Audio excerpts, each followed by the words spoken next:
Tapi jika kita menganggap Injil ini firman Tuhan, lebih lanjut kita akan membaca Ezra 2 ayat 65. Ada 245 pria dan wanita yang membaca mantra. Tapi pada Nehemia 7 ayat 67 dikatakan jumlahnya ada 200 atau 245 pria dan wanita. Konteksnya sama, kontradiksi matematika. Disebutkan dalam buku Raja kedua, ke-24 ayat 8. Bahwa Yoyakin berusia 18 tahun saat dia memerintah Yerusalem, dan dia memerintah selama 3 bulan 10 hari. Dalam kitab Kronikel kedua, ke-36 ayat 9, Yoyakin berusia 8 tahun saat ia memerintah Yerusalem, dan ia memerintah selama 3 bulan 10 hari. Apakah Yoyakin berusia 18 atau 8 tahun saat dia naik tahta? Apakah dia memerintah selama 3 bulan, ataukah 3 bulan 10 hari? Selanjutnya dijelaskan dalam Raja ke-1, 7 ayat 26. Candi Sulaiman di samudra yang meleleh mempunyai 2000 pemandian.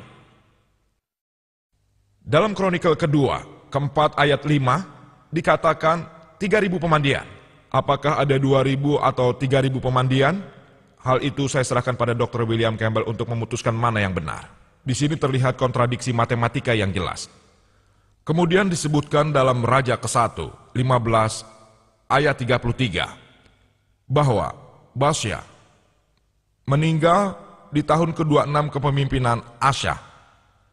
Dan Kronikel kedua, 16 ayat 1 mengatakan, Basya menyerang Yuda di tahun ke-36 kepemimpinan Asya. Bagaimana mungkin Basya melakukan invasi 10 tahun setelah kematiannya? Sangat tidak ilmiah. Untuk memudahkan Dr. William Campbell menjawab hal-hal yang telah saya sampaikan, saya akan mengulanginya dengan singkat. Poin yang tadi saya sebutkan, poin pertama, penciptaan bumi dan langit, alam semesta dalam 6 hari 24 jam.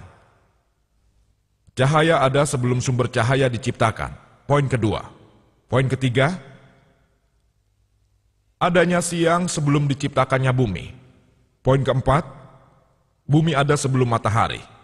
Poin kelima, tumbuhan ada sebelum matahari.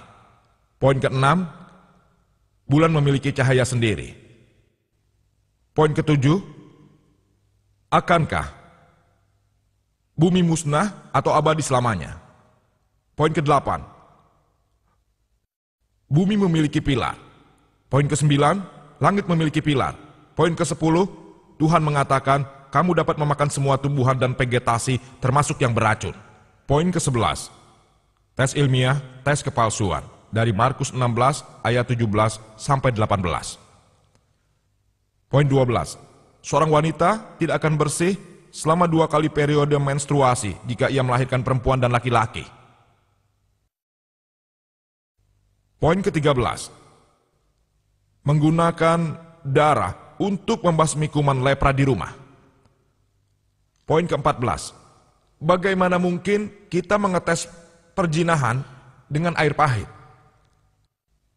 Poin ke-15, 18 kontradiksi yang berbeda pada kurang dari 60 ayat Ezra bab 2 dan Nehemia bab 7. Saya tidak menghitungnya 18, tapi hanya 1.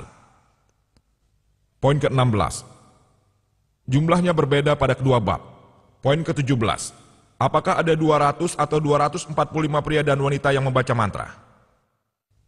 Poin ke-18, apakah Yoyakin berumur 18 atau 8 tahun saat ia naik tahta?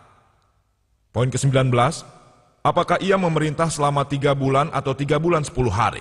Poin ke-20, apakah Sulaiman memiliki 3.000 atau 2.000 pemandian? Poin ke-21 adalah, apakah memang Basya atau Yuda yang menyerang setelah 10 tahun kematiannya? Poin ke-22, Tuhan Maha Besar berkata, aku menaruh pelangi di langit seperti yang kujanjikan pada umat manusia, agar dunia tidak terendam air lagi. Saya hanya mendata 22 dari ratusan poin ilmiah yang terdapat dalam Injil. Kesalahan ilmiah. Dan saya meminta Dr. William Campbell untuk menanggapinya. Dan sangat tidak terhormat jika dia menggunakan pendekatan kata yang sama atau pendekatan masalah, karena selama dia berpikir logis, dia tidak akan pernah dapat membuktikan secara ilmiah 22 aspek ini yang saya sampaikan kepadanya. Kami sepakat bahwa Injil yang diturunkan pada Yesus Kristus, namun itu bukan Injil yang mengandung firman Tuhan. Bagian lain yang tidak ilmiah bukan merupakan firman Tuhan.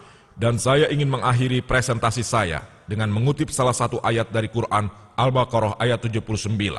Fawailul ladzina yaktubuna al-kitaba biaidihim summa yaquluna hadza min indillah liyastaru bihi samanan qalila fawailul lahum mimma katabat aidihim wa wailul lahum mimma yaksibun. Bagi mereka yang menulis kitab dengan tangannya sendiri lalu mengatakan kalau itu dari Allah, perbuatannya akan dibayar mahal. Siapa yang menanam maka dia yang akan memetik hasilnya. Wa aqib dawana anil hamdulillahirabbil alamin.